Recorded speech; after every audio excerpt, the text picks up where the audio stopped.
Hello friends, good morning. चलिए जानते हैं देश और दुनिया की तमाम छोटी बड़ी खबरें, जिसमें सोना चांदी, मौसम और राजनीति से जुड़ी बड़ी खबरें आपको बताएंगे सिर्फ 5 मिनट में। लेकिन उससे पहले वीडियो को लाइक जरूर करें और चैनल पर नए हैं तो चैनल को भी सब्सक्राइब कर लें। तो चलिए वीडियो को स्टार्ट करते हैं।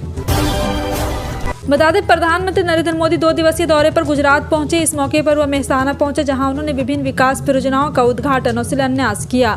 अब पीएम मोदी एक सार्वजनिक सभा को संबोधित करे। उन्होंने इस दौरान कहा कि आज और कल का दिन हमारे लिए बहुत खास है। 30 अक्टूबर को गोविंद गुरु जी ने आज़ादी के लिए अपनी जान दे दी थी। उन्होंने अंग्रेजों को कड़ी टक्कर दी थी। वहीं 31 अक्टूबर का दिन हमारे लिए इसलिए खास है क्योंकि सरदार वल्लभ भाई पटेल का जन्म हुआ था। बिल बकाया है तो भी दिवाली पर बिजली नहीं कटेगी। यूपी के उपभोक्ताओं को योगी आदित्यनाथ सरकार ने त्यौहार पर बड़ी राहत दी है। इसके लिए पावर कॉर्पोरेशन के चेयरमैन ने रविवार को अफसरों के निर्देश जारी कर दिए हैं। और आपको बता दें कि शहरी निकाय में यहां पे एक बार फिर से ग्रामीण दोनों क्षेत्रों के घरेलू सिलेंडरों के बिजली बकायेदार को इससे राहत मिलेगी। पावर कॉर्पोरेशन चेयरमैन ने रविवार को वीडियो कॉन्फ्रेंस के जरिए अफसरों को निर्देश दिए कि त्यौहार तक किसी भी घरेलू सिलेंडर के बकायेदार की बिजली नहीं काटे।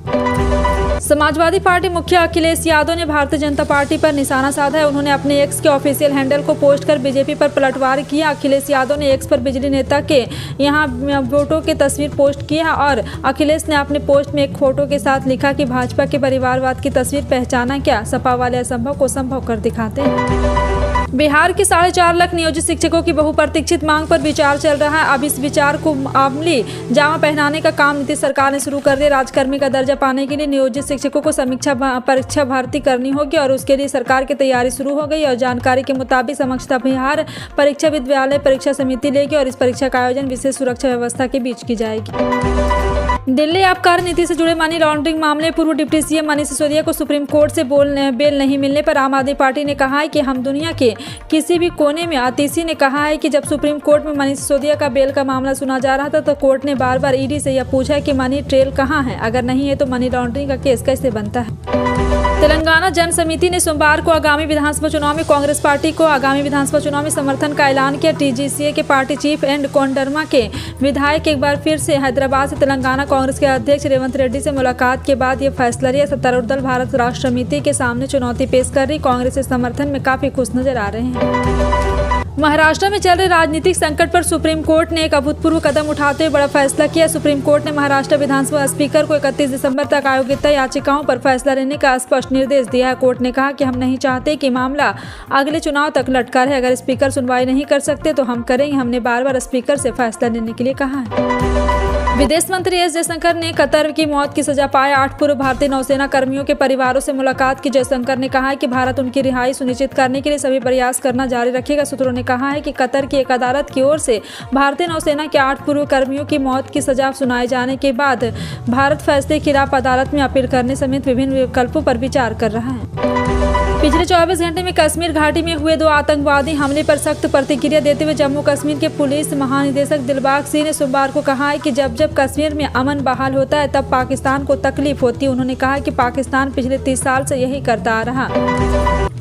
प्याज की कीमत में पिछले सप्ताह में जो उछाल आना है शुरू हुआ था वह इस सप्ताह भी जारी। हालांकि त्योहारी सीजन में कोई भी सब्जी सस्ती नहीं है, लेकिन प्याज ने कुछ ज्यादा ही निखरे दिखाने शुरू कर दी है। दिल्ली एनसीआर सहित देश के कई शहरों में प्याज की कीमत 100 के आंकड़ा पार कर चुकी है। साथ ही साथ आपको बता दें कि कई शहरों में प्याज यहां दिवाली तक प्याज की कीमत 200 का आंकड़ा भी छू लेगा।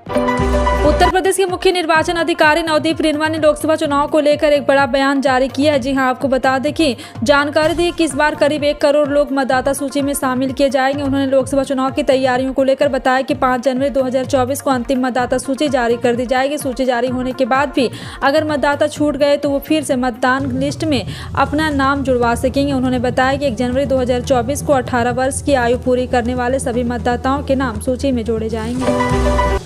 कोच्चि के कालासिरी में रविवार को हुए कई विस्फोटों के बाद केरल के मुख्यमंत्री पिनराई विजयन ने सोमवार को सर्वदलीय बैठक बैठा लिया है और सर्वदलीय परिसर स्थित मुख्यमंत्री कॉन्फ्रेंस हॉल में सुबह करीब 10 बजे शुरू हुई बैठक में लोगों से विस्फोटकों के मद्देनजर निराधार आरोप, अटकल अभियान और अफवाह फैलाने से बचने का आग्रह करने का भी संकल्प लिया गया। मुख्यमंत्री कार्यालय ने एक बयान जारी कर इसकी जानकारी दी। इजरायल और फिलिस्तीन संगठन हमास की जंग के बीच सोमवार को 24वां दिन है। 7 अक्टूबर को हमास के रॉकेट हमले के बाद से इजरायल गाजा पट्टी पर जवाबी कार्रवाई कर रही है और अब इजरायली सेना ग्राउंड ऑपरेशन के लिए गाजा में दाखिल हो रही है। इजरायली सेना टैंकों के साथ गाजा शहर में घुस रही है। समाचार एजेंसी AFP की रिपोर्ट के मुताबिक इजरायली सेना के टैंक गाजा शहर के दक्षिणी किनारे पर जैतून जिले में दाखिल हुए। शराब घोटाला मामले में मनीष सिसोदिया को सुप्रीम कोर्ट से जमानत नहीं मिली। सुप्रीम कोर्ट ने जमानत याचिका पर सुनवाई के दौरान कहा कि इस मामले में 338 करोड़ रुपए की मनी ट्रेन अस्थायी रूप से साबित होती गई है और साथ ही कहा है कि 6 से 8 महीने में ट्रायल पूरा होगा। अगर 6 से 8 महीने में ट्रायल पूरा नहीं होता तो मनीष सिसोदिया दोबारा जमानत की याचिका दाखिल कर सकते हैं। सुप्रीम कोर्ट ने कहा कि जांच एजेंसी ने हमारे ज्यादातर सवालों का उचित जवाब नहीं दिया। बिहार पूर्व केंद्रीय मंत्री रामविलास पासवान की विरासत को लेकर विवाद कम होने का नाम नहीं ले रहा। एक और बेटे चिराग पासवान हाजीपुर सीट पर दावा ठोक रहे हैं तो उनका कहना है कि वे रामविलास पासवान के असली वारिस है। तो वहीं केंद्रीय मंत्री पशुपति कुमार पारस ने रविवार को स्पष्ट कर दिया कि वह अपनी हाजीपुर सीट को नहीं छोड़ेंगे। इस दौरान उन्होंने अपने भतीजे और जम्मू से सांसद चिराग पासवान को फटकार भी लगाई। राष्ट्रीय लोक जनशक्ति पार्टी की एक बैठक के बाद पशुपति पारस ने प्रेस कॉन्फ्रेंस की।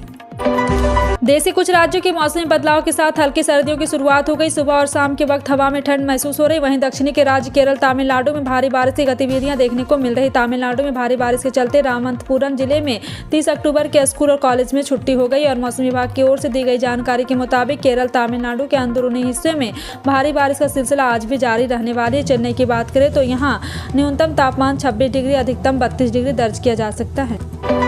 बीजेपी के खिलाफ एकजुट हुए 26 दलों वाले विपक्षी गठबंधन इंडिया के नाम को लेकर दिल्ली हाई कोर्ट में सोमवार को सुनवाई के दौरान चुनाव आयोग की ओर से बड़ी राहत मिली। इलेक्शन कमीशन ने कहा है कि हम लोग प्रतिनिधि अधिनियम 1961 के 351 के तहत किसी भी गठबंधन के रेगुलेट नहीं कर सकते। आयोग ने कोर्ट में कहा कि Indian national development inclusive alliance के नाम पर हम कुछ नहीं कर सकते क्योंकि लोक प्रतिनिधि अधिनियम 1951 के सेशन 29A के मुताबिक गठबंधन विनिमय संस्थाएं नहीं है। उत्तर प्रदेश की सियासत इन दिनों सम्मेलन और यात्राओं का क्रम जारी। इस बीच समाजवादी पार्टी ने PDA यात्रा शुरू की। यात्रा लोकसभा चुनाव को ध्यान में रखकर जारी किया है और इस यात्रा के जरिए समाजवादी पार्टी पिछड़ा, दलित और अल्पसंख्यक को अपनी ओर करने अब आकर्षित करने के लेकर कर रही है। और आपको बता दें कि यहाँ पे अखिलेश यादव ने PDA में एक का मतलब अगड़ा भी बताया है। ऐसे में यह माना जा रहा है कि सपा लोकसभा चुनाव के पहले नए समीकरण बनाने की कोशिश में है।